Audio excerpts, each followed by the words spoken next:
Hello dear students, मैं हूं आपका Sahil sir and I again welcome you all at NCERT study Addas. Students, आज का हमारा जो टॉपिक रहेगा वो रहेगा फॉर क्लास 10th और चैप्टर का नाम रहेगा पावर शेयरिंग। हम इस चैप्टर में देखेंगे कि क्यों किसी भी कंट्री के लिए इम्पॉर्टेंट है पावर शेयरिंग। तो चलो स्टार्ट करते हैं विदाउट वेस्टिंग टाइम। इससे पहले प्यारे बच्चों, मेरे चैनल को लाइक करना, सब्सक्राइब करना और अपने दोस्तों के साथ शेयर करना मत भूलिएगा, सो डैट मुझे भी मोटिवेशन मिलती रहे और मैं आप लोगों के लिए इन फ्यूचर भी ऐसी वीडियोस कंटिन्यूसली लाता रहूं और आप लोगों के डाउट्स, आप लोगों की प्रॉब्लम्स को सॉल्व करने में आप लोगों की हेल्प करता रहूं। एक चीज़ वो और ऐड करना चाहूँगा यहाँ पर मैं, और वो ये है कि हो सकता है कि कुछ बच्चों को मेरी वीडियोस की स्पीड जो है वो थोड़ी सी कम लगे, तो आप अपने अकॉर्डिंगली जो स्पीड है बढ़ा सकते हैं और वीडियोस को देख सकते हैं। ठीक है, तो चलो स्टार्ट करते हैं, चलते हैं अपनी वीडियो की तरफ। तो इस चैप्टर को स्टार्ट करने से पहले इसका एक छोटा सा ओवरव्यू हम देख लेते हैं क्या है। यहाँ पर आपके चैप्टर का ओवरव्यू बताया गया है आपको। यहाँ पर लिखा गया है कि with this chapter we resume the tour of democracy that we started last year. तो यहाँ पर आपको बता रहा है कि लास्ट ईयर में जब आपने डेमोक्रेसी जहाँ पर छोड़ी थी, हम उसके आगे कंटिन्यू कर रहे हैं इस चैप्टर में। ठीक है, we noted last year that in a democracy all power does not rest with any one organ of the government. तो हमने लास्ट ईयर ये देखा था कि कोई भी एक ऑर्गन के साथ, है ना, किसी भी एक ऑर्गन के साथ आप सारी पावर जो है उसको नहीं छोड़ सकते हो। यानी कि अगर कोई भी एक ऑर्गन है गवर्नमेंट का, है ना, अब ऑर्गन कितने होते हैं गवर्नमेंट के? 3 ऑर्गन्स हैं। एक कौन सा है? एक है आपका लेजिस्लेचर, एक है जुडिशरी और एक है एग्जीक्यूटिव। तो आप कह रहे हैं एक ही किसी ऑर्गन में आपने पावर जो है सारी नहीं देनी होती है ना, नहीं देनी होती है। आपको क्या करना चाहिए? समझदारी इसमें है, समझदारी इसमें है कि आप पावर को शेयर करो तीनों ऑर्गन्स में, है ना, ये समझदारी है। तो कह रहे हैं कि आप इस चैप्टर में हम क्या करेंगे, इस चैप्टर में और नेक्स्ट 2 चैप्टर्स में हम क्या करेंगे, हम यही चीज़ देखेंगे कि पावर शेयरिंग क्यों इम्पॉर्टेंट है ना। पावर शेयरिंग की बात करेंगे, पावर शेयरिंग क्यों इम्पॉर्टेंट है। ठीक है, और इसको हम समझने के लिए इस चैप्टर में क्या करेंगे, 2 कंट्रीज़ की एग्जांपल लेंगे, एक बेल्जियम की बात करेंगे और एक करेंगे श्रीलंका की बात। हम इन दोनों की एग्जांपल से ये देखेंगे कि क्यों पावर शेयरिंग इम्पॉर्टेंट है, पावर शेयरिंग करने से क्या बेनिफिट होता है, और हम पावर शेयरिंग नहीं करेंगे तो उससे क्या प्रॉब्लम्स आती हैं किसी कंट्री में। ठीक है बेटा, तो चलो स्टार्ट करते हैं इस चैप्टर को विदाउट वेस्टिंग टाइम, आगे बढ़ते हैं। यहाँ पर अब हम आते हैं अपने मेन टॉपिक पे। यहाँ पर ये लिखते हैं बेल्जियम एंड श्रीलंका। तो ये वो एग्जांपल वाला जो है, जो हमने बात की थी, एग्जांपल्स देखेंगे 2 कंट्रीज़ की। यहाँ पर हम देखते हैं कि क्या एग्जांपल देने वाले हैं हमें। पहले एग्जांपल ये दे रहे हैं बेल्जियम की। बेल्जियम की ये बात कर रहे हैं कि Belgium is a small country in Europe. एक छोटी सी कंट्री है, कहाँ पर? यूरोप में। कौन? बेल्जियम, है ना। Smaller in area than the state of Haryana. Haryana की, हमारी जो स्टेट है ना हरियाणा, उससे भी इसका जो साइज़ है वो छोटा है ना। फिर इसके बाद इसकी जोग्राफिकल लोकेशन बताइए। It has borders with France, the Netherlands, Germany, Luxembourg. इनके साथ इसके बॉर्डर जो हैं वो हैं। It has a population of a little over 1 crore. 1 crore से थोड़ी सी ज़्यादा जो इनकी पॉपुलेशन है। About half the population of Haryana, Haryana से आधी। ठीक है। The ethnic composition of this small country is very complex. अब यहाँ पर हम बात करें एथनिक कंपोजिशन की। एथनिक कंपोजिशन मतलब यहाँ पर जो अलग अलग जो एथनिसिटी के लोग रहते हैं उनकी बात करें तो वो काफ़ी जो है यहाँ पर कम्प्लेक्स है ना। कैसे हम देखते हैं, कहता है कि अब क्या है इस कंट्री में बेसिकली जो 59% पॉपुलेशन है ना, 59% पॉपुलेशन है वो कहाँ रहती है? वो रहती है फ्लेमिश रीजन में। और कौन सी लैंग्वेज में बात करती है? वो करती है डच लैंग्वेज में बात। ठीक है बेटा, कहाँ पर रहती हैं? फ्लेमिश रीजन में। और कौन सी लैंग्वेज में बात करती हैं? डच लैंग्वेज में। अब बाकी की 40%, है ना, 59 की बात कर लिया, 40% जो पॉपुलेशन है वो रहती है वलोनिया रीजन में। और कौन सी लैंग्वेज में बात करती हैं? फ्रेंच में। ठीक है, इस चीज़ पे हम बहुत ज़्यादा फोकस रखेंगे क्योंकि यही प्रॉब्लम है जो आगे इस कंट्री में आती है ना। इसी प्रॉब्लम को हम रिलेट करेंगे पावर शेयरिंग से, इसलिए यहाँ पर फोकस रखना। उसके बाद बोलता है कि बाकी की जो 1% पॉपुलेशन है, बाकी की जो 1% पॉपुलेशन है वो कहाँ रहती है? वो कौन सी लैंग्वेज बोलती है? वो बोलती है जर्मन, है ना, वो जर्मन लैंग्वेज बोलती है। उसके बाद ये आगे बात करता है, आगे ये बात करेगा, कहता है कि एक और चीज़ यहाँ पे बड़ी इंपॉर्टेंट है जिसको हमें नोटिस करना चाहिए, वो है इस कंट्री की सिटी ब्रुसेल्स। जब ब्रुसेल्स की बात कर रहा है, ये कह रहा है कि ब्रुसेल्स में क्या है, 80% जो पॉपुलेशन है वो स्पीक कौन सी लैंग्वेज करती है, वो करती है फ्रेंच, और 20% जो है वो करती है डच। सर ये क्या हुआ, हमें समझ नहीं आया। तो यहाँ पर आपको मैं अच्छे से समझाता हूँ, वेट कीजिएगा, इसको इस मैप से समझते हैं। देखो यहाँ पर ये जो येलो वाला एरिया ना, येलो वाला एरिया, दिस वन, ये बेसिकली एरिया है कौन सा, एक सेकंड में वो कलर चेंज करने दो यार, फिर थोड़ा सा इजी हो जाएगा। हाँ, ये वाला जो एरिया है ना, ये वाला जो एरिया है, ये है फ्लेमिश एरिया, ठीक है। यहाँ ये बस याद रखना, ये है फ्लेमिश एरिया, एफ लिख रहा हूँ यहाँ पे, ठीक है। और ये कौन सी लैंग्वेज में बात करते हैं बेटा, ये बात करते हैं डच लैंग्वेज में। वहीं पर जो ये वाला एरिया है रेड वाला, वेलोनिया, ठीक है, ये है वेलोनिया, और ये कौन सी लैंग्वेज में बात करते हैं, ये करते हैं फ्रेंच लैंग्वेज में बात। ये वाले लोग कितने हैं, 59%। ये वाले लोग कितने हैं, 40%, ठीक है बेटा। फिर उन्होंने कहा कि 1% जो लोग हैं वो जर्मन में बात करते हैं, और वो कौन सा एरिया है, वो एरिया है ये वाला। ये वाले लोग कौन सी लैंग्वेज में बात करते हैं, जर्मन में करते हैं। अच्छा, इसके बाद इन्होंने कहा कि एक बहुत इंपॉर्टेंट चीज़ हमें नोटिस करनी चाहिए, इस कंट्री की जो सिटी है ब्रुसेल्स, ये है सिटी। ये लोग जो है, इसका कैसे डिवीज़न है, यहाँ पर जो है 80% जो लोग हैं वो फ्रेंच हैं या फ्रेंच स्पीकिंग पीपल हैं, और जो 20% हैं वो कौन है, वो हैं डच स्पीकिंग पीपल। देखो समझने की कोशिश करो, पूरी कंट्री की अगर हम बात करें तो मेजॉरिटी में कौन है, डच स्पीकिंग पीपल रैदर, ठीक है, डच स्पीकिंग पीपल 59%, और जो फ्रेंच स्पीकिंग पीपल हैं वो कितने, 40%। पर वहीं पर जब हम कंट्री की बात सॉरी इसकी कैपिटल की बात करते हैं तो वहाँ पर कौन है मेजॉरिटी में, वहाँ फ्रेंच हैं, फ्रेंच स्पीकिंग पीपल हैं, है ना। तो यहाँ पर ये दिक्कत हो रही है, ठीक है। कैसे दिक्कत हो रही है देखते हैं। देखो, the minorities French speaking community was relatively rich. अब ये जो फ्रेंच स्पीकिंग पीपल है ना, ये माइनॉरिटी में 40% है, 50% तो नहीं, 59% वो हैं दूसरे डच स्पीकिंग, तो ऑटोमेटिकली ये माइनॉरिटी में हो गए। पर ये क्या है, ये हैं रिच। अब जब रिच हैं ये, तो क्या होगा, ये पावरफुल भी हो जाएंगे। अब रिच पीपल तो पावरफुल होते हैं ना, ऑटोमेटिकली पावरफुल है। तो इसकी वजह से क्या होता है, ये जो डच स्पीकिंग कम्युनिटी है इनको होती है इनसे दिक्कत। ये सोचते हैं कि मेजॉरिटी में तो हम हैं, है ना, वोट हमारे ज़्यादा हैं, पावर हमारे पास है, नंबर हमारे पास है, पर पावर मतलब पावर किसकी, नंबर की पावर। पर एक्चुअल में पावरफुल कौन है, वो है फ्रेंच। तो इनको होती है दिक्कत, जेलस आप बोल सकते हो, है ना। इनको क्या होती है, ये इससे प्रॉब्लम होने लगती है। कहते हैं कि इससे क्या होता है, this led to the tension between the Dutch speaking and the French speaking communities during 1950s and 1960s। तो इसकी वजह से क्या होता है, 1950 और 1960 के दशक के पास इन दोनों कम्युनिटीज़ के बीच में टेंशन्स क्रिएट होना स्टार्ट हो जाती हैं, प्रॉब्लम्स क्रिएट होना स्टार्ट हो जाती हैं। The tension between the to communities was more acute in Brussels. कहते हैं कि ये टेंशन, कंट्री की बात करो वहाँ पे फिर कंट्रोल में थी, पर जितनी प्रॉब्लम जो थी, जितनी तो टेंशन थी वो कैपिटल सिटी ब्रुसेल्स में थी, उतनी प्रॉब्लम तो मतलब कहीं और फेस ही नहीं हो रही थी।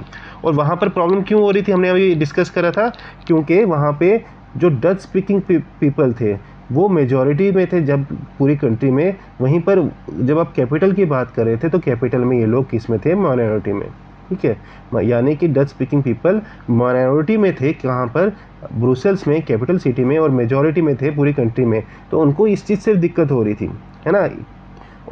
एक्चुअल में फ्रेंच पीपल में, फ्रेंच स्पीकिंग पीपल में और डच स्पीकिंग पीपल में इस चीज़ में तसल चल रही थी कि आप लोग पूरी कंट्री में जो रूल कर रहे हो और हम जो है कैपिटल में कर रहे हैं, और कैपिटल सिटी तो पावरफुल होती है ना, आपको पता है।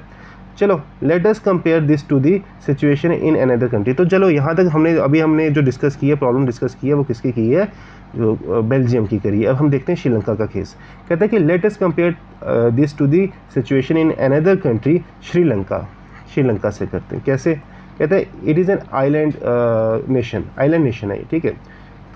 तमिलनाडु से बस थोड़ा सा सदर्न कोस्ट पे, थोड़ा सा आप तमिलनाडु से साउथ की तरफ जाओगे तो आपको क्या मिल जाएगा, श्रीलंका। यानी कि अगर आप इंडिया का मैप लोगे, है ना, इंडिया का मैप लोगे तो आपको श्रीलंका जो है साथ में फ्री में मिल जाएगा।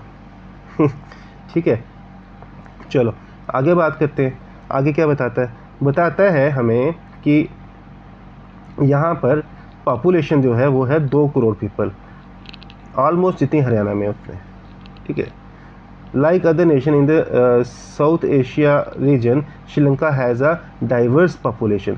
जैसे देखो साउथ एशिया की जब आप बात करते हो, है ना, जब आप बात करते हो साउथ एशिया रीजन की, तो वहाँ पर एक चीज़ बड़ी कॉमन है कि वहाँ पर यहाँ पर जो पॉपुलेशन है वो बड़ी ज़्यादा डाइवर्स है, अलग अलग रिलीजन के, अलग अलग कल्चर के, अलग अलग ट्रेडिशन के, अलग अलग लैंग्वेज के लोग यहाँ हर कंट्री में रहते हैं। तो वैसे ही जो सिचुएशन है वो कहाँ है? श्रीलंका में, ठीक है बेटा, श्रीलंका में। कहता है the major social group are the Sinhala speaking 74% and the Tamil speaking are 18%।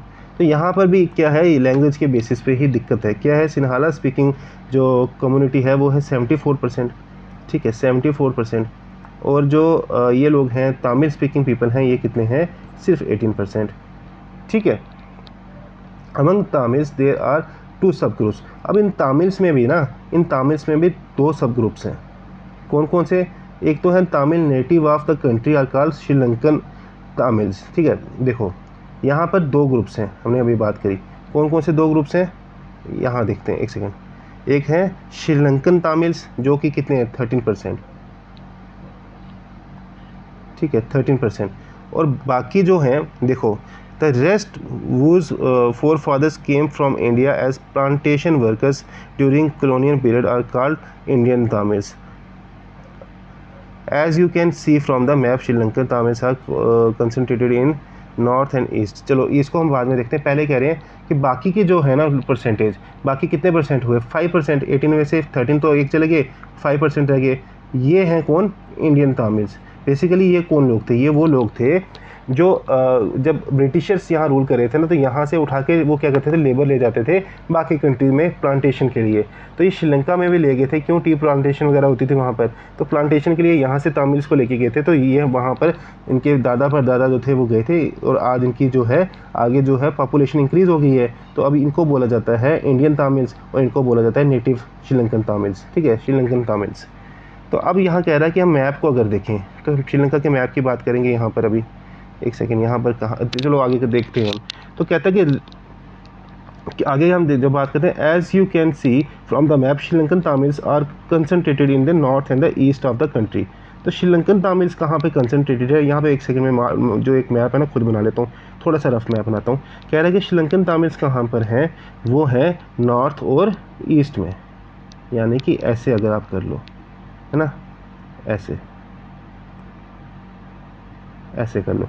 यहाँ मैप में हम देख लेते हैं, ये देख लीजिए, हाँ ये हो गया नॉर्थ और ईस्ट में, ये वाला रीजन। ये कौन है? श्रीलंकन तमिल्स। यहाँ पे कौन लोग रहते हैं? श्रीलंकन तमिल्स, ठीक है। उसके बाद आगे बात करते हैं, इसको थोड़ा सा छोटा करता हूँ ताकि जल्दी आ जाए। श्रीलंकन तमिल्स। तो अब कहता है कि बाकी क्या कहता है उसके बाद, most of the Sinhala speaking people are Buddhist. अब यहाँ पर सिन्हाला स्पीकिंग जो पीपल्स है ना, सिन्हाला स्पीकिंग, वो कौन है? वो हैं बुद्धिस्ट, ठीक है।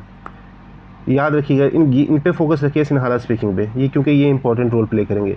While most of the Tamils are Hindus और मुस्लिम्स। वाइल मोर अदर जो तमिल्स हैं ना वो क्या है? या तो हिंदूज हैं या फिर क्या है? मुस्लिम्स हैं, ठीक है बेटा। There are about 7% Christians. तो क्रिश्चियंस भी हैं कुछ 7%, 7% कुछ क्रिश्चियन भी हैं।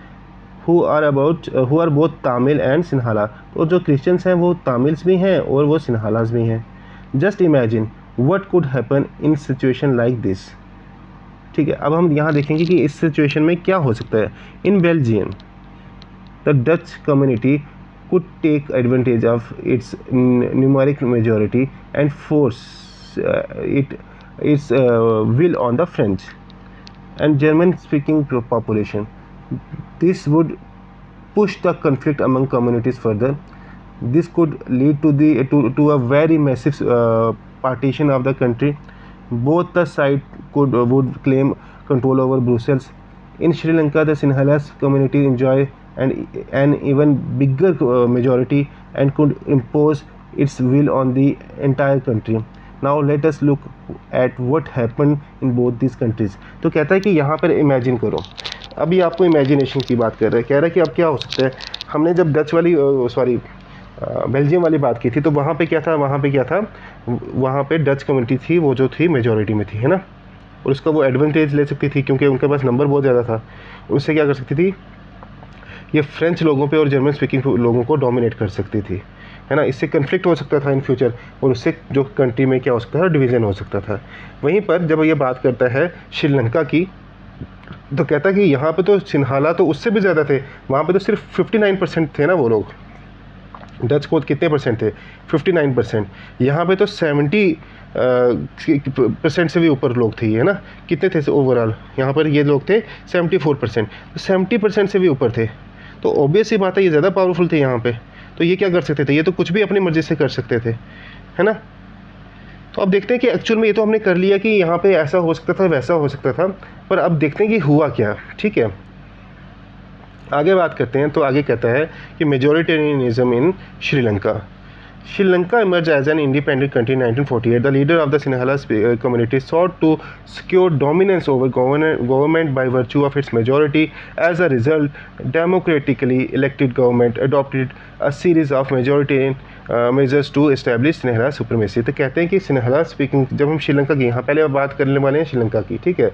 तो जब हम श्रीलंका की बात करते हैं बेटा, तो ऐसा है कि यहाँ पर 1948 में जो हुआ था, श्रीलंका को इंडिपेंडेंस मिला था। यानी कि ऐसा बोला गया था कि 1948 में बताया गया कि मुबारक हो श्रीलंका हुए हैं ठीक है। तो अब आपको मुबारक हो गया श्रीलंका 1948 में। उसके बाद क्या होता है कि यहाँ पे जो लीडर थे वो कौन थे, सिन्हाला कम्युनिटी के थे। तो उनकी डोमिनेंस थी ओवर द गवर्नमेंट, क्योंकि मेजॉरिटी थी ना उनके पास मेजॉरिटी थी, तो उनकी डोमिनेंस थी। तो अब वो क्या करते हैं, अपनी इस डोमिनेंस को क्या करते हैं, पूरी कंट्री में इस तरह से फैलाना चाहते हैं कि उनका कोई भी राइवल ना रहे, है ना।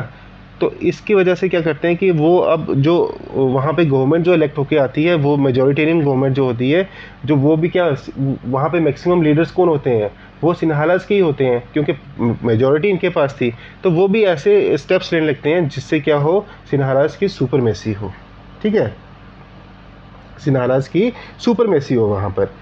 तो आगे बात करें जब हम, तो कहते हैं कि क्या होता है यहाँ पर कि अब जो यहाँ पर इन 1956 में क्या होता है, an act was passed to recognise Sinhala as the only official language. तो 1956 में एक एक्ट पास किया जाता है यहाँ पर, जिसमें ये बोला जाता है कि अब श्रीलंका में क्या होगा, सिन्हाला जो है वही जो होगी अकेली जो ऑफिशियल लैंग्वेज होगी।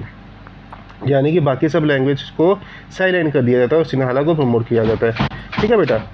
उसके बाद आगे बोलता है कि दस दिस रिगार्डिंग तामिल्स, तो तामिल्स को क्या करते हैं, डिसरिगार्ड कर देते हैं। The government followed preferential policies that favoured Sinhala applicants for university positions and government jobs. तो यहाँ पे कहता है कि अब क्या यहाँ पर गवर्नमेंट क्या करती है, ऐसी पॉलिसीज़ को लाती है जिससे क्या होता है, सिन्हाला जो एप्लीकेंट्स होते हैं, जो सिन्हाला स्पीकिंग पीपल होते हैं, उनके जो बच्चे होते हैं या उनके जो मतलब कैंडिडेट होते हैं, उनको क्या प्रायोरिटी मिलती है, किसमें, गवर्नमेंट जॉब्स में, यूनिवर्सिटी पोजीशंस में उनको प्रायोरिटी दी जाती है ना।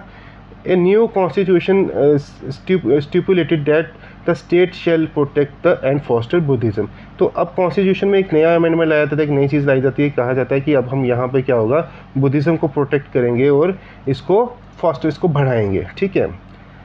यानी कि बाकी रिलीजन्स के साथ या बाकी लोगों के साथ डिस्क्रिमिनेशन करे होता है। All these government measures coming one after the other gradually increased the feeling of alienation, ठीक है, among the Sri Lankan Tamils.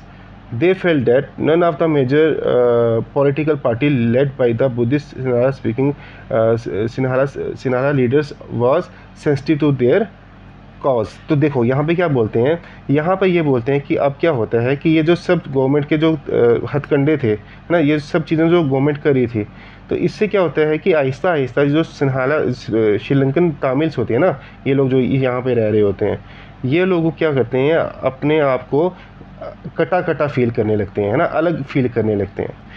इनकी जो फीलिंग होती है अपने आप को, जो हम एक फील करते हैं अपने नेशन के लिए कि हम जुड़े हुए अपने नेशन के साथ, एक नेशनलिज्म की फीलिंग होती है इनके अंदर से, वो ख़त्म हो जाती है। इनको लगता है कि हम इस कंट्री के पार्ट नहीं है और ना ये हमारी कंट्री है। क्यों? क्योंकि उनको बिल्कुल जो था अलग किया जा रहा था। तो उनको ऐसा फील होने स्टार्ट होता है, उनको लगता है कि जो सिन्हाला लीडर्स हैं जो अभी गवर्नमेंट में हैं, ये तो इनको तो फ़र्क ही नहीं पड़ता है कि इनके साथ क्या हो रहा है, मतलब तामिल्स के साथ अच्छा हो बुरा हो, तामिल के साथ कुछ उनके लिए अच्छा किया जाए, उनको कोई सेंसिटिविटी है ही नहीं है उस चीज़ की तरफ। इस वजह से ये लोग क्या होते हैं, आहिस्ता आहिस्ता कटने लगते हैं। अच्छा, उसके बाद कहता है कि they felt that the constitution and the government policies denied them equal political rights. तो कहते हैं कि यहाँ पर क्या उनको ऐसा लगता है कि जो कॉन्स्टिट्यूशन है या फिर जो ये गवर्नमेंट है, ये क्या कर रही है, इनके जो राइट्स हैं ना, इनको जो राइट्स मिलने चाहिए इक्वल राइट्स, उससे इनको वंचित कर रही है, वो इनको नहीं दे रही है ना।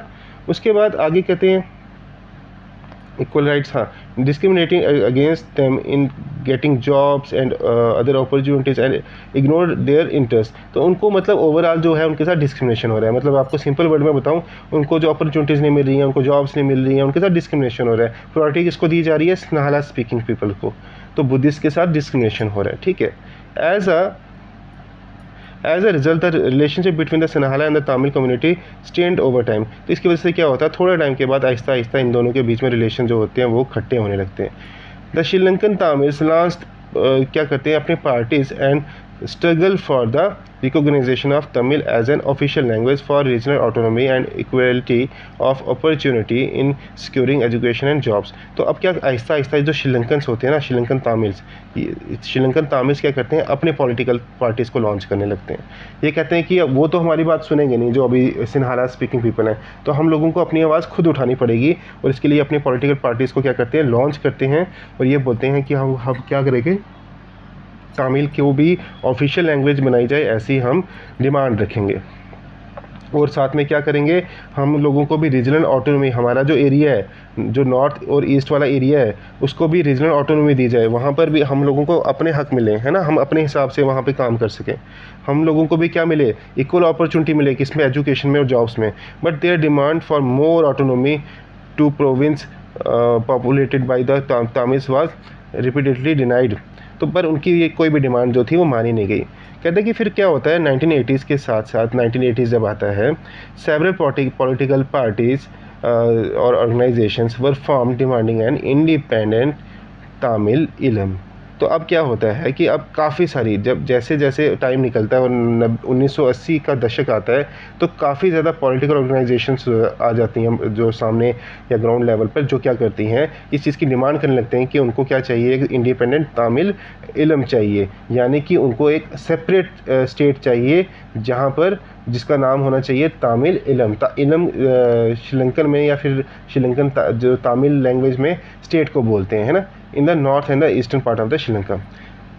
आगे बोलते हैं कि the distrust between the to communities turned into wide spread conflict. अब क्या होता है, आहिस्ता आहिस्ता इसकी वजह से क्या होता है, जो दोनों कम्युनिटीज़ के बीच में प्रॉब्लम होती है बहुत ज़्यादा बढ़ जाती है। It soon turn into a civil war, और एक टाइम आता है जब ये किस में कन्वर्ट हो जाती है, सिविल वॉर में। सिविल वॉर क्या होता है बेटा, सिविल वॉर की सिचुएशन होती है जब एक ही कंट्री के अंदर अलग दो या दो से ज़्यादा जो कम्युनिटीज़ होती हैं वो आपस में क्या करती हैं, वो लड़ने झगड़ने लगती हैं, ठीक है। As a result thousand of people of both the communities have been killed. इसकी वजह से काफ़ी ज़्यादा लोग जो होती है किलिंग होती है। Many families were force to leave the country as refugees and many more lost their livelihood. तो काफ़ी ज़्यादा लोग जाने जाती हैं, काफ़ी ज़्यादा लोग अपने घर से छोड़ के निकलते हैं, बेघर हो जाते हैं ना, काफ़ी ज़्यादा जो रोज़गार ख़त्म हो जाते हैं। The civil war has caused a terrific setback to the social, cultural and economic life of the country। तो ये जो सिविल वार होती है, कहते हैं कि इसका बहुत बुरा इम्पैक्ट हुआ श्रीलंका पर, चाहे आप सोशल लाइफ की बात कर लो, चाहे आप कल्चरल लाइफ की बात कर लो, या इकोनॉमिक लाइफ की बात कर लो, तो इसमें बहुत ज़्यादा इम्पैक्ट किस पे डाला, श्रीलंका पर डाला, है ना। और ये फिर ख़त्म कब होती है, ये ख़त्म होती है 2009 के आसपास जाकर, ठीक है बेटा। 2009 के पास इनके बीच में आपस में कुछ सुलह होती है और फिर ख़त्म होती है। आगे कहते हैं कि अकोमोडेशन इन बेल्जियम। अब बेल्जियम में क्या, अब देखो हमने वहाँ पर देख लिया कि क्या हुआ है वहाँ पर, है ना, श्रीलंका में क्या हुआ, उसकी वजह से काफ़ी दिक्कत रही, काफ़ी ज़्यादा प्रॉब्लम्स रही।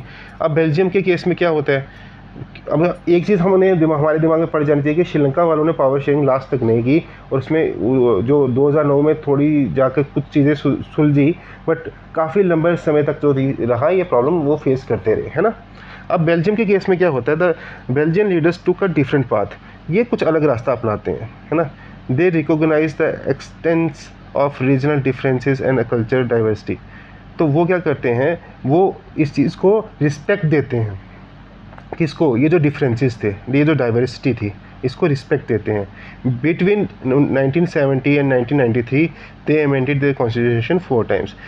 इस टाइम पीरियड के बीच में 1970 से लेके 1993 के बीच में क्या करते हैं, वो 4 बार अपने कॉन्स्टिट्यूशन को अमेंड करते हैं, चेंज करते हैं, एडिशन करते हैं, डिलीशन करते हैं अमेंडमेंट में, ठीक है। कोई चीज़ डालेंगे या कुछ चीज़ को डिलीट कर देंगे। सो as to work out an arrangement that would enable everyone to live together within the same country। वो ये क्यों करते हैं अमेंडमेंट, ये चेंजेस क्यों लाते हैं? चेंजेस लाने का उनका जो रीज़न था, उनका जो मोटिव था, वो ये था ताकि ऐसा अरेंजमेंट वो ला सकें, ऐसा सिस्टम वो क्रिएट कर सकें जहाँ पर ये जो सब अलग अलग स्पीकिंग पीपल थे, फ्रेंच स्पीकिंग पीपल थे, चाहे वो डच स्पीकिंग पीपल थे, चाहे वो जर्मन स्पीकिंग पीपल थे, वो सब आपस में प्यार और मोहब्बत से और इत्तेफाक से और भाईचारे से रह सके, ठीक है। The arrangement they worked out is different from any other country and is very innovative. कहते हैं कि अब ये जो इन्होंने अरेंजमेंट लाया था ना, एक हर कोई भी दूसरी कंट्री से डिफरेंट था और बहुत इनोवेटिव था। Here are some of the elements of the Belgium model. यहाँ पे हम देखते हैं कि बेल्जियम मॉडल में क्या क्या आता है, ठीक है। हम जब बेल्जियम मॉडल की बात करें, इसमें क्या क्या था। पहली चीज़ यहाँ पे बोलते हैं, constitution prescribes that the number of Dutch and the French speaking ministers shall be equal in the central government. तो कहते हैं कि अब जब सेंट्रल गवर्नमेंट जो भी बनेगी, है ना, जो भी सेंट्रल गवर्नमेंट बनेगी, उसमें डच स्पीकिंग और फ्रेंच स्पीकिंग पीपल जो होंगे, मिनिस्टर्स जो होंगे, वो क्या होंगे, उनके नंबर सेम होगा। समझ आया? अगर एक गवर्नमेंट बन रही है जहाँ पर अगर फॉर एग्जांपल 50 मिनिस्टर्स हैं, तो 25 जो होंगे वो डच स्पीकिंग होंगे और 25 जो होंगे वो कौन होंगे, फ्रेंच स्पीकिंग होंगे। सम स्पेशल लॉज रिक्वायर, एक सेकेंड, हाँ, some special laws require the support of majority of members from each linguistic state. तो कहते हैं कि कुछ, है ना, स्पेशल लॉज जो होंगे उनको जो मतलब अगर आपको कुछ स्पेशल लॉ बनाना है तो उसके लिए आपको क्या चाहिए होगा, आपको चाहिए कि support of majority of members from each linguistic state. हर जो लिंग्विस्टिक स्टेट होगी उसमें से आपको मेजॉरिटी से आपको उस लॉ को सपोर्ट चाहिए होगी। Thus no single community can make decisions unilaterally. तो इसका मतलब ये हुआ कि अगर कोई एक कम्युनिटी चाहती होगी, है ना, कि कुछ चेंज करना है, आपको क्या मतलब, यहाँ पे क्या हुआ, दो जो स्टेट्स यहाँ पे हमने देख ली, एक कौन सी थी, एक थी जो डच स्पीकिंग पीपल थे और एक कौन से थे, एक थे फ्रेंच स्पीकिंग पीपल। तो कहते हैं फ्रेंच स्पीकिंग पीपल, ये डच स्पीकिंग पीपल और फ्रेंच स्पीकिंग पीपल जो थे, उन दोनों जगह से आपको क्या करना पड़ता था, मेजॉरिटी से आपको कोई जो सपोर्ट चाहिए थी, मेजॉरिटी की सपोर्ट चाहिए थी अगर आपको कोई लॉ चाहिए होता था। सो क्यों चाहिए था? क्योंकि कोई एक अकेली पार्टी जो है, एक अकेली कम्युनिटी जो है, वो कोई लॉ पास ना कर दे, है ना। तो दोनों जगह से आपको मेजॉरिटी से पास कराना था, तो दोनों की सहमति होगी इसमें, ठीक है। Many powers of the central government have been given to the state governments. अब काफ़ी ज़्यादा पावर जो थी गवर्नमेंट, सेंट्रल गवर्नमेंट की, वो किसको दे दी गई, वो दे दी गई स्टेट गवर्नमेंट को। मतलब पावर शेयरिंग यहाँ पर भी हुई, ठीक है। उसके बाद कहते हैं of the 2 regions of the country the state government are not subordinate to the central government. तो इसका मतलब ये हुआ कि अब जो स्टेट गवर्नमेंट थी वो कोई ऐसा नहीं था इस केस में कि ऊपर सेंट्रल गवर्नमेंट है वो ज़्यादा पावरफुल है और स्टेट गवर्नमेंट कम पावरफुल है। अब ये दोनों क्या थी, ये अलग अलग लेवल पे काम कर रही थी। जो सबॉर्डिनेट, जो स्टेट गवर्नमेंट थी, वो कोई सबॉर्डिनेट नहीं थी, वो कोई नीचे होके काम नहीं करती, वो ऑर्डर लेके काम नहीं करती सेंट्रल गवर्नमेंट से, वो इंडिपेंडेंटली काम कर रही थी, ठीक है। Brussels has as a separate government in which both the communities have equal representative. तो कह रहे ब्रुसेल्स में भी सेम जो था सिस्टम इन्होंने अपनाया। ब्रुसेल्स में भी इन्होंने क्या कहा कि हम, क्योंकि देखिए पूरी कंट्री में मेजॉरिटी में कौन थे, डच थे, और ब्रुसेल्स में कौन थे, फ्रेंच थे। तो उन्होंने कहा कि आप ऐसा करो, पूरी कंट्री में जो डच लोगों, आप लोग डच पीपल, आप ऐसा करो कि इस चीज़ को एक्सेप्ट करो कि फ्रेंच पीपल को भी आप इक्वल नंबर दोगे।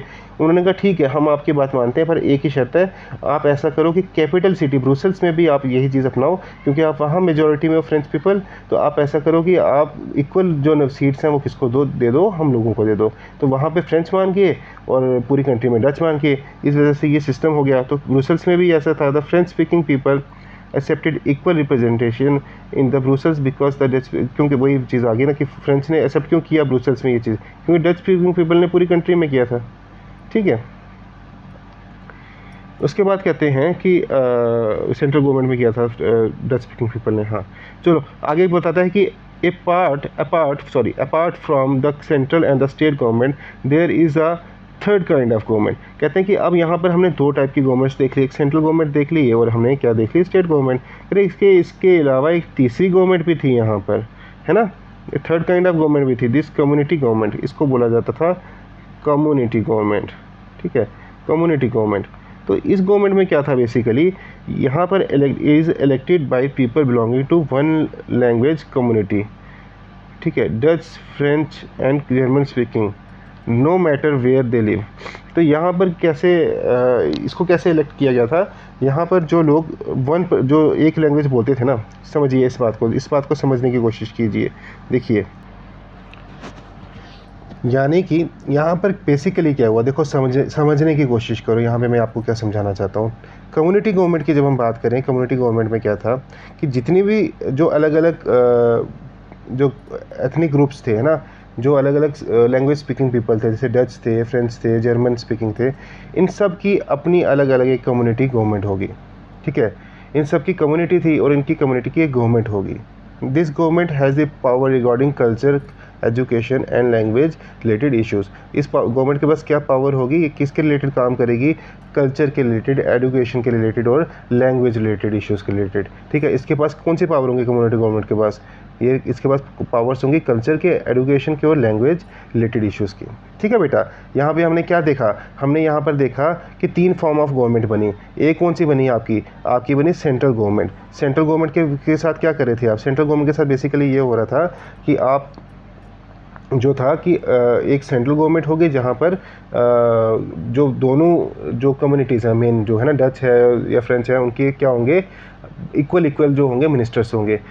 जब स्टेट की बात की तो यहाँ पर क्या हुआ कि सेंट्रल गवर्नमेंट क्या करेगी, अपनी पावर शेयर करेगी किसके साथ, स्टेट के साथ। यानी कि अगर आप दूसरी लैंग्वेज में बात करो, यहाँ पे किस चीज़ का आइडिया आ रहा था, फेडरलिज्म का। ठीक है, फेडरलिज्म का आइडिया आ रहा था। क्यों? क्योंकि जब आप पावर को शेयर करते हो अपनी जो नीचे वाली लेवल की गवर्नमेंट के साथ, यहाँ ये लेवल ऑफ गवर्नमेंट्स हो गए ना, सेंट्रल गवर्नमेंट जो होती है ऊपर वाली लेवल में, आगे स्टेट गवर्नमेंट, फिर आगे, और तीसरे नंबर पर कौन सी आती है, लोकल गवर्नमेंट्स आती हैं।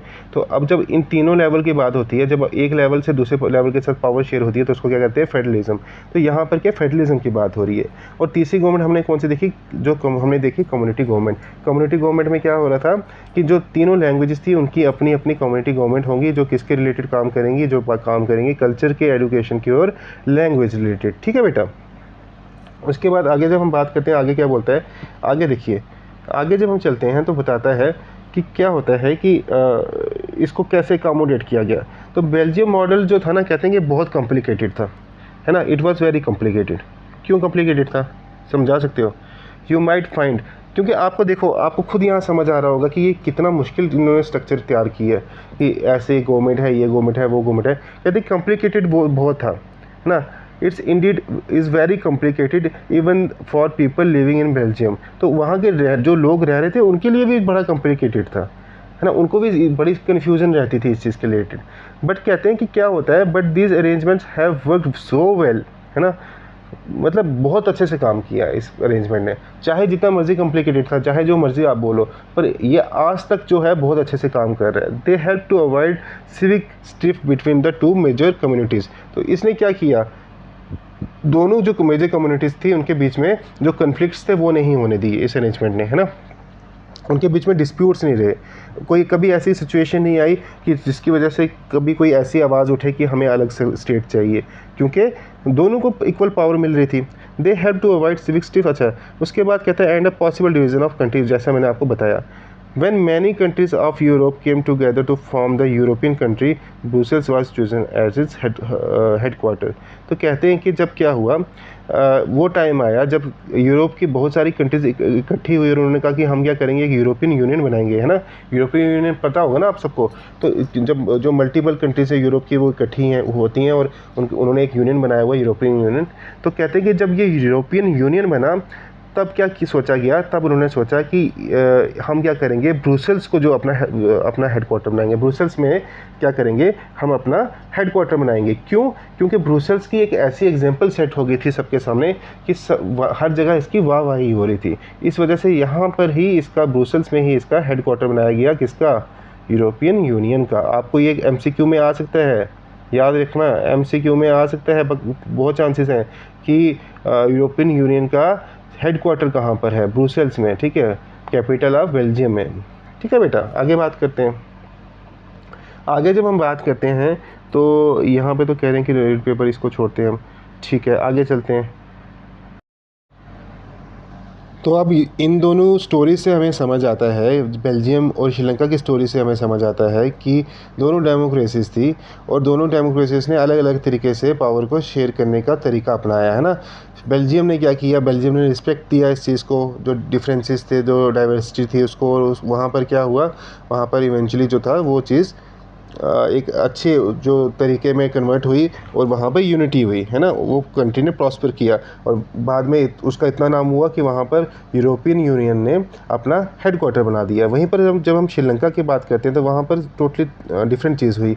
वहाँ पर क्या हुआ, वहाँ के जो लीडर्स थे उन्होंने इस चीज़ को अपनाया कि वो अपनी मेजॉरिटी जो कम्युनिटी है उसी के जो विल है उसी को क्या करेंगे, ज़बरदस्ती इम्प्लीमेंट करेंगे, किस पर थोपेंगे, किस पर, माइनॉरिटीज़ पर। और इसकी वजह से क्या हुआ, वहाँ की जो यूनिटी थी उस कंट्री की वो अंडरमाइन हुई, वो क्या हुई, कंप्रोमाइज़ हुई। तो याद रखिएगा, ऐसे केस में जो कंट्री की यूनिटी होती है, जब आप पावर शेयर नहीं करते, जो कंट्री की यूनिटी होती है वो क्या होती है, अंडरमाइन होती है।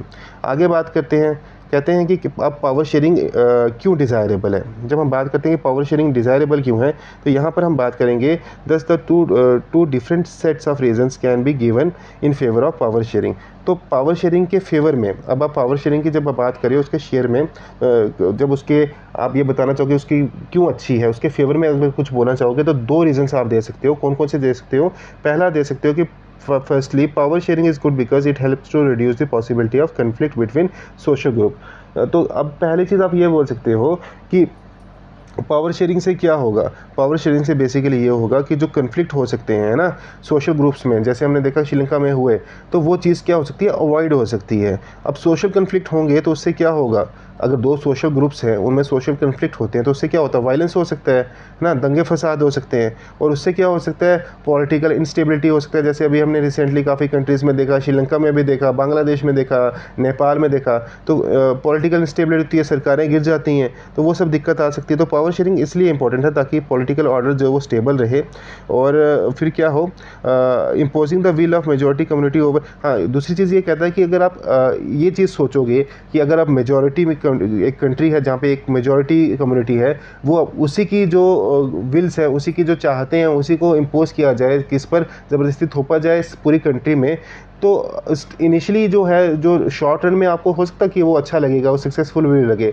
है ना, सब ठीक लगे, बट लॉन्ग रन की जब आप बात करोगे तो फिर क्या होगा, उससे आपकी कंट्री की यूनिटी है वो उसको क्या होगी, अंडरमाइन। जो मैंने आपको बार बार बता रहा हूँ, यूनिटी की जो होती है कंट्री की वो अंडरमाइन हो जाती है।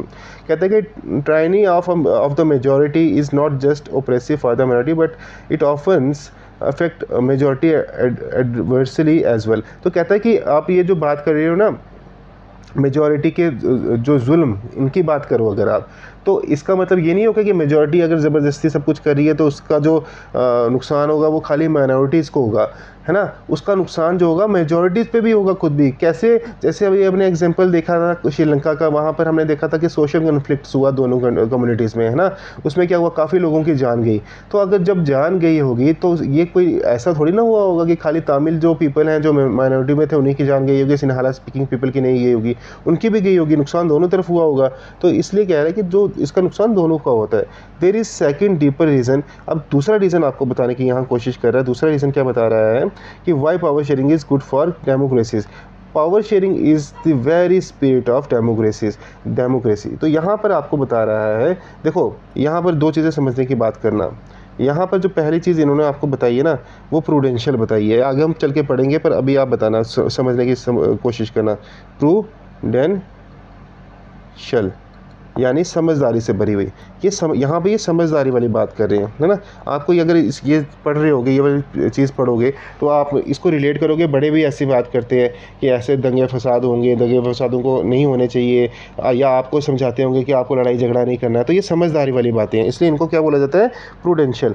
बट यहाँ पे जो ये बात हम कर रहे हैं ना, ये ज्ञान वाली बातें हैं, है ना। कौन सी बातें हैं, ये ज्ञान वाली बातें हैं।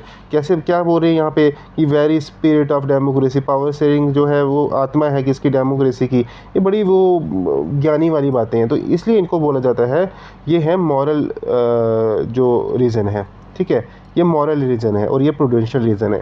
ये हम आगे पढ़ेंगे, वैसे मैं अभी आपको बता रहा हूँ। A democratic rule involve sharing power with those affected by it's exercise. तो यहाँ पे ये बताता है कि आपको एक डेमोक्रेसी में क्या करना चाहिए। एक डेमोक्रेसी में एक्चुअल में होता क्या है कि आप अपनी पावर को किसके साथ शेयर करते हो। आप अपनी पावर को शेयर करते हो उन लोगों के साथ जिनको आपकी पावर से इफेक्ट पड़ता है ना। यानी कि एक कंट्री में आप, कोई गवर्नमेंट है, कोई लीडर है, वो रूल बनाते हैं, उसका इफेक्ट किसके साथ होगा, वहाँ के सिटीजन्स के साथ। तो ऑटोमेटिकली पावर जो शेयर की जाती है डेमोक्रेसी में, वो सिटीजन्स के साथ की जाती है ना। कैसे की जाती है, सिटीजन्स को ही पावर दी जाती है कि वो क्या करें, इलेक्शन करें, वो अपना ओपिनियन बताएं। इस सब चीज़ में इलेक्शन में वोट डालेंगे तो गवर्नमेंट को चेंज कर सकते हैं, लीडर्स को चेंज कर सकते हैं, तो पावर आ गई ना उनके पास। तो वही चीज़ यहाँ बता रहा है कि पावर को किसके साथ शेयर करना चाहिए, जो इस चीज़ से अफेक्ट होते हैं। People have a right to consult on how they are to be governed। तो ये लोगों से पूछना चाहिए कि उनको कैसे गवर्न करना है, मतलब उनको कैसे रूल किया जाए, ये लोगों को पूछना चाहिए। अपनी मर्ज़ी से नहीं कि आपको मतलब गवर्नमेंट को या किसी लीडर को चले जाना चाहिए और बोलना चाहिए मैं आपको ऐसे गवर्न करूँगा। ये तो लोगों से पूछना चाहिए कि लोगों को सही क्या लग रहा है। A legitimate government is one where citizens, ठीक है, यहाँ सुनिएगा, legitimate government is one where citizens through participation acquire stake in the system. एक लेजिटिमेट गवर्नमेंट क्या होती है, एक लेजिटिमेट गवर्नमेंट वो होती है जहाँ पर सिटीजन्स जो होते हैं पार्टिसिपेशन करते हैं और अपना एक स्टेक लेते हैं सिस्टम में, है ना। एक लेजिटिमेट गवर्नमेंट का मतलब ये हो गया एक ऐसी गवर्नमेंट जहाँ पर जो है जो लीगल तरीके से जो काम करे, और वो कैसे करेगी, जहाँ पर सिटीजन्स जो होंगे खुद इन्वॉल्व होंगे, पार्टिसिपेट होंगे, ठीक है। Let us call the first set of the reason prudential. यहाँ पे देखिए कह रहा है कि जो फर्स्ट रीज़न हमने बताया था उसको हम क्या बोलेंगे, प्रूडेंशियल, सेकंड मॉरल, दूसरी वाले को हम क्या बोलेंगे, मॉरल। वाइल प्रूडेंशियल रीजन टेस्ट the power sharing will bring out better outcomes. यहाँ पे कह रहा है कि क्या करेगा, पहले जो हमने प्रूडेंशियल बात की है, प्रूडेंशियल वाली बात में क्या है कि उससे आउटकम जो होंगे वो अच्छे आएंगे। मॉरल रीजन से क्या होगा, ये किस पे जोर डालता है, ये कहता है the very act of power sharing as valuable. ये वैल्यूज़ की बात कर रहा है ना, ये क्वालिटीज़ की बात कर रहा है कि जो पावर शेयरिंग है वो अपने आप में ही ये महान काम है, ठीक है। तो उसके महान काम जब हो गया तो उससे ऊपर तो बात ही करनी बंद होगी, पर वो कह रहा है कि उसके आउटकम अच्छे होंगे, तो वो थोड़े प्रैक्टिकलिटी में बात कर रहे हैं, ठीक है बेटा। आगे चलते हैं, आगे क्या बताता है। आगे जब हम चलते हैं एक सेकंड बेटा, हाँ, आगे जब हम आते हैं तो आगे ये बताता है कि देखो, अब प्रूडेंशियल रीजंस भी हमने यहाँ देख लिए, है ना, और हमने क्या देख लिया, मॉरल रीजंस भी देख लिए यहाँ पर। अब हम देखते हैं आगे क्या बता रहा है, पर उस पर जाने से पहले ना मैं आपको एक बार ही यहाँ पर क्या करना चाहूँगा, ये जो लेजिटिमेट गवर्नमेंट था ना, इसका काफ़ी मैंने देखा स्टूडेंट्स को डाउट रहता है, तो इसकी एक डेफिनेशन आपको यहाँ देना चाहूँगा कि डेफिनेशन इसको कैसे समझना है आपने। तो अगर आप बात करोगे एक लेजिटिमेट गवर्नमेंट की, एक लेजिटिमेट गवर्नमेंट क्या होती है बेटा, एक सेकंड होल्ड कीजिएगा, हाँ यहाँ लिखता हूँ। एक लेजिटिमेट गवर्नमेंट क्या होती है, ये गवर्नमेंट होती है कौन सी, जो इलेक्ट होती है, ठीक है, इलेक्ट होती है, इलेक्टेड बाय द पीपल, ठीक है, इलेक्टेड बाय द पीपल, और फॉलो करती है क्या, एक सेकंड, इस्टेब्लिश्ड लॉज, जो लॉज इस्टेब्लिश, जो लॉज बनाए गए हैं उनको क्या करती है, फॉलो करती है, और इसके साथ क्या करती है, ये ट्रांसपेरेंट होती है ना, ट्रांसपेरेंट होती है। इसके सारे काम जो होते हैं वो सबको पता चलते हैं कि सही कर रही है, गलत कर रही है। प्लस उसके साथ क्या होती है, इसकी क्वालिटीज़ है ये लेजिटिमेट गवर्नमेंट की, ये अकाउंटेबल होती है, जवाबदारी होती है इसकी, है ना। ऐसा नहीं कि अपनी मर्ज़ी में जो आ रही है वो कर रही है, इसको जवाबदारी होती है। तो ये होती है एक लेजिटिमेट गवर्नमेंट, ठीक है बेटा, ठीक है। चलो आगे देखते हैं आगे क्या है। आगे जब हम चलेंगे, यहाँ तक मुझे लगता है आपको समझ आ गया होगा। आगे जब हम चलेंगे तो आगे आता है कि पावर शेयरिंग देखो अब फॉर्म्स ऑफ पावर शेयरिंग हम देखेंगे यहाँ पे क्या है, ठीक है।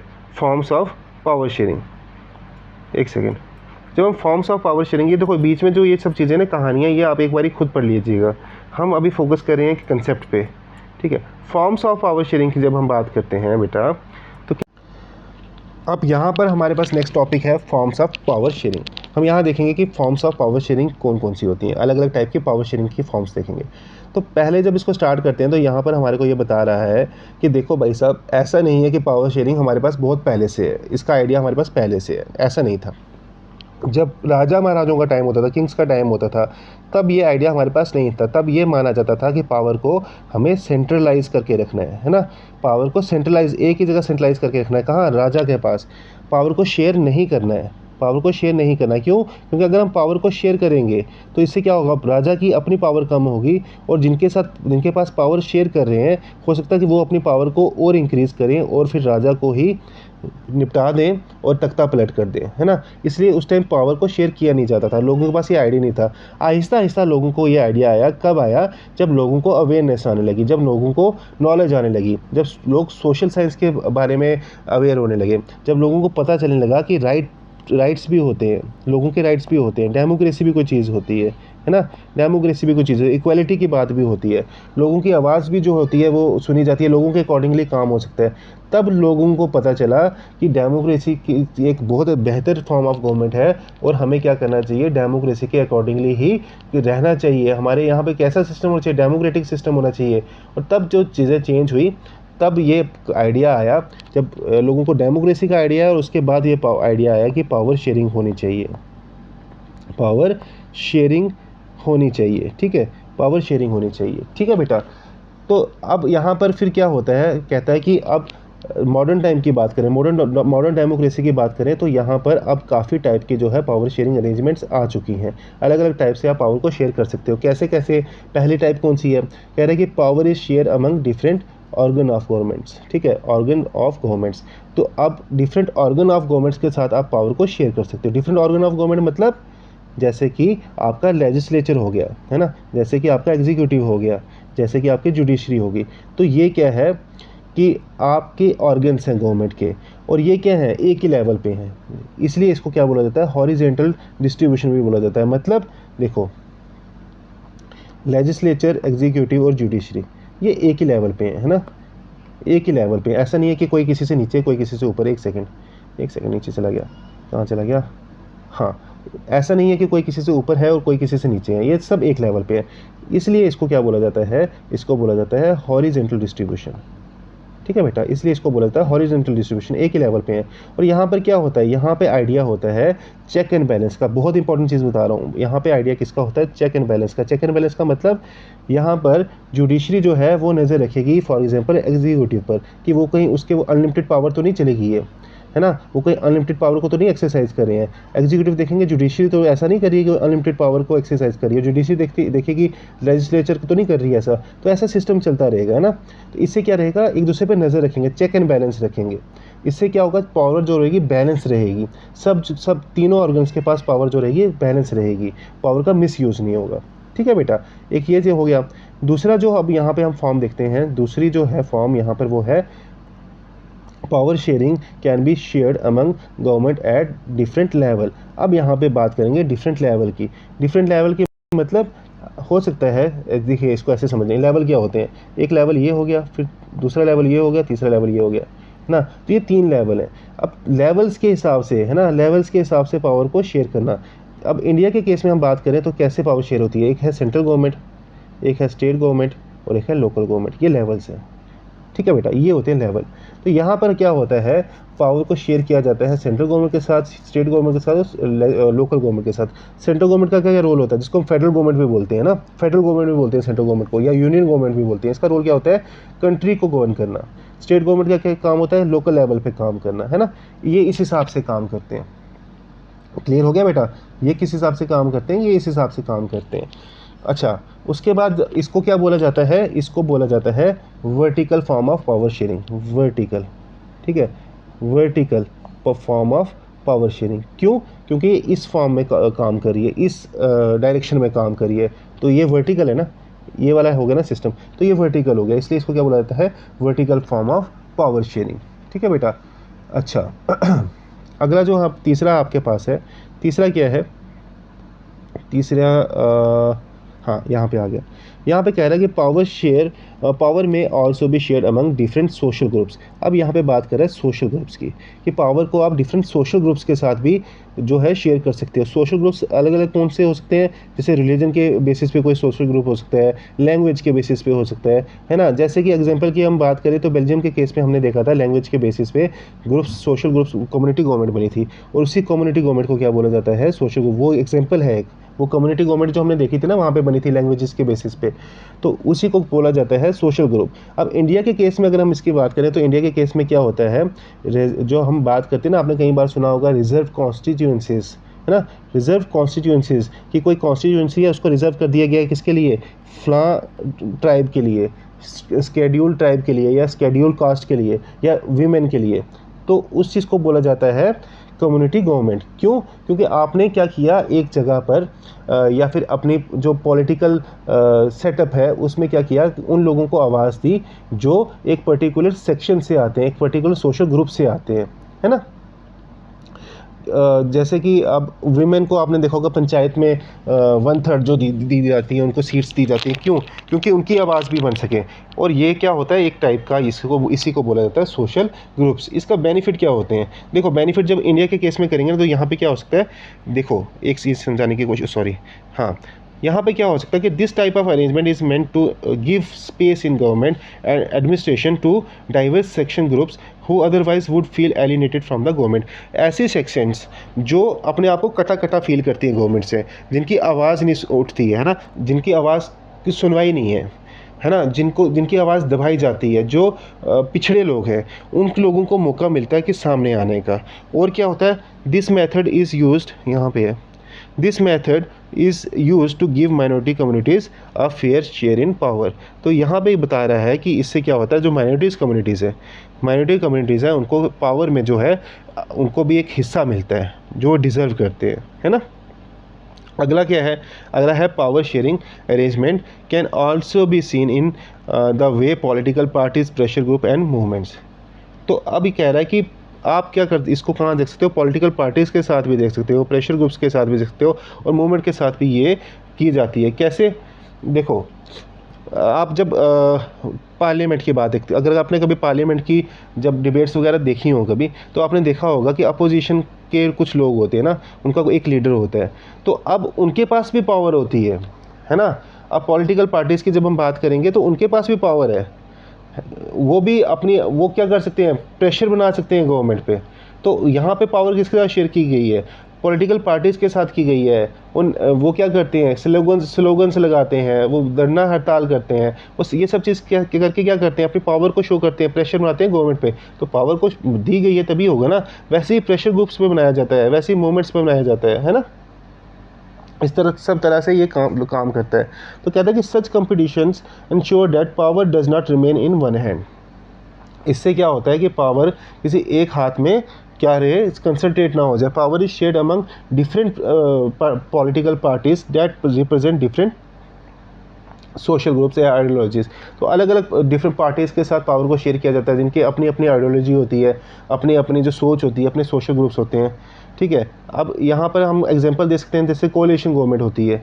कोलिशन गवर्नमेंट में क्या होता है, एक पार्टी है, उसको अगर मेजॉरिटी के लिए 2 सीट्स चाहिए तो वो किसी और पार्टी के पास जाएगी। अब वो क्या करेंगे, दोनों मिलके गवर्नमेंट बनाएंगी, वो उसको बोलेंगे कोलिशन गवर्नमेंट। अब यहाँ पर क्या होगा, ये पार्टी जो जिसके पास मतलब सब सीट्स थी, सिर्फ 2 सीट्स की कमी थी, फॉर एग्जाम्पल 50 सीट्स थी, और या फिर मान लीजिए इनके पास 49 सीट्स थी, हाँ ठीक है, 49 सीट्स थी इनके पास। तो 49 सीट्स थी इनके पास, और इनको सिर्फ चाहिए थी 2 सीट्स, और 49 सीट्स थी, इनको 2 सीट्स चाहिए थी, क्योंकि 100 सीट्स थी टोटल, तो इनको 2 सीट्स चाहिए थी, 51 से मेजॉरिटी हो जाती। तो इन 2 सीट्स के लिए ये गए इनके पास। तो अब क्या हुआ, अब चाहे इनके पास 49 सीट्स हैं, पर इनको इनकी बात भी सुननी पड़ेगी, है ना, इस पार्टी की बात भी सुननी पड़ेगी जिसके पास सिर्फ 2 सीट्स थी। क्यों? क्योंकि अगर ये हटेंगे पीछे तो इनकी पूरी सरकार हट जाएगी। तो अब ये क्या होगा, अपने अकॉर्डिंगली जो अपने सोशल ग्रुप के लिए भी ये काम करवाएंगे 2 सीट्स वाले लोग। In a democracy we find interest groups such as those of trader, businesses, industries, farmers and industrial worker. तो यहाँ पर ना इंटरेस्ट ग्रुप का एक आइडिया आता है। इंटरेस्ट ग्रुप क्या होते हैं? इंटरेस्ट ग्रुप वो लोग होते हैं, इंटरेस्ट ग्रुप का वो लोग होते हैं जो एक पर्टिकुलर सेक्शन के लिए काम करते हैं। फॉर एग्जांपल अगर आप फार्मर्स हो तो आपका एक इंटरेस्ट ग्रुप होगा, है ना। आपका इंटरेस्ट ग्रुप क्या करेगा, वो जाएगा और वो आपके इंटरेस्ट की बात करेगा, आपकी आवाज़ उठाएगा, ठीक है। तो अब जब वो इंटरेस्ट ग्रुप की आवाज़ उठेगी और उनकी बात को नहीं माना जाएगा तो फिर क्या करेंगे, यानी कि अभी वो इंटरेस्ट ग्रुप आपकी सिंपल आवाज़ उठा रहा है, अब उनको आपकी आवाज़ बात मनवानी है गवर्नमेंट से, तो वो क्या करेंगे, उस पर प्रेशर बनाना स्टार्ट करेंगे गवर्नमेंट पे। और जब वो प्रेशर बनाना स्टार्ट करेंगे तो वो क्या बन जाएंगे, उसको बोला जाएगा प्रेशर ग्रुप, वही इंटरेस्ट ग्रुप को, ठीक है। वो अब प्रेशर ग्रुप बन जाएगा, ठीक है। अब क्या होगा, फॉर एग्जांपल अब वो प्रेशर ग्रुप बन गया, कहाँ चला गया, अब वो फॉर एग्जांपल प्रेशर ग्रुप बन गया, पर उनकी आवाज़ अभी भी जो है वो सुनी नहीं जा रही है ना, उनकी आवाज़ अभी भी सुनी नहीं जा रही। एक सेकंड होल्ड कीजिएगा बेटा, कहाँ चला गया, हाँ वो प्रेशर ग्रुप बन गया, अब उनकी आवाज़ अभी भी जो है सुनी नहीं जा रही है, तो वो क्या स्टार्ट करेंगे, मूवमेंट स्टार्ट कर देंगे। तो यहाँ पे आपके लिखा गया था, मैं आपको ये बताने का रीज़न ये था कि यहाँ पे लिखा गया था मूवमेंट्स, प्रेशर ग्रुप्स। तो ये चीज़ को समझाने के लिए मैंने आपको बताया कि कैसे इंटरेस्ट ग्रुप जो होता है वो प्रेशर ग्रुप में कन्वर्ट होता है और प्रेशर ग्रुप जो होता है वो मूवमेंट में कन्वर्ट होता है। मूवमेंट्स क्या होती हैं, आपने देखा होगा ना, आंदोलन वगैरह होते हैं, जैसे अभी वो कॉकरोच जनता पार्टी जैसा कुछ बकवास ये सब चीज़ें चल रही है, तो ये सब चीज़ें क्या होती हैं, मूवमेंट्स होती हैं, ठीक है। तो अब यहाँ पे बता रहे हैं कि इससे क्या होता है कि अब मूवमेंट जब ये इससे पावर जो होती है सब जगह शेयर होती है और गवर्नमेंट पे जो है प्रेशर बढ़ता है और लोग अपने हिसाब से जो है वो काम करवा सकते हैं, ठीक है बेटा। यहाँ पे आपका ये जो लेक्चर था, आपका जो चैप्टर था वो होता है ख़त्म। और यहाँ पे हमने देखा कि पावर शेयरिंग क्यों इम्पॉर्टेंट है, इससे क्या बेनिफिट होता है, इसकी फॉर्म्स क्या हैं, ये सब चीज़ें देखी। और मुझे उम्मीद है कि आप लोगों को अच्छे से समझ आएगा। इन केस क्योंकि मेरी हेल्थ थोड़ी सी ख़राब थी आज, तो मैं उतने अच्छे से शायद कुछ अगर बीच में कुछ, वैसे तो मैंने बहुत अच्छे से करवाया, बट फिर भी अगर आपको कुछ भी अगर डाउट रह जाए तो आप मेरे से कमेंट बॉक्स में इस पर कोई भी अपना डाउट क्लियर करवा सकते हैं। मैं कोशिश करूँगा कि जल्दी से जल्दी आपके जो डाउट्स हैं उनको क्लियर करूँ, रिप्लाई करूँ आप लोगों को। और बस और क्या बताऊँ मैं आप लोगों को, तो बाकी ठीक है, मैं चलता हूँ। और आप लोग भी जाएं, पढ़ाई करें, अपने माँ बाप की रिस्पेक्ट करें, पढ़ें बढ़ें और अपने करियर में ब्राइट हों। और मेरे चैनल को लाइक करना, सब्सक्राइब करना और अपने दोस्तों के साथ शेयर करना बिल्कुल मत भूलना। Okay, bye bye, take care.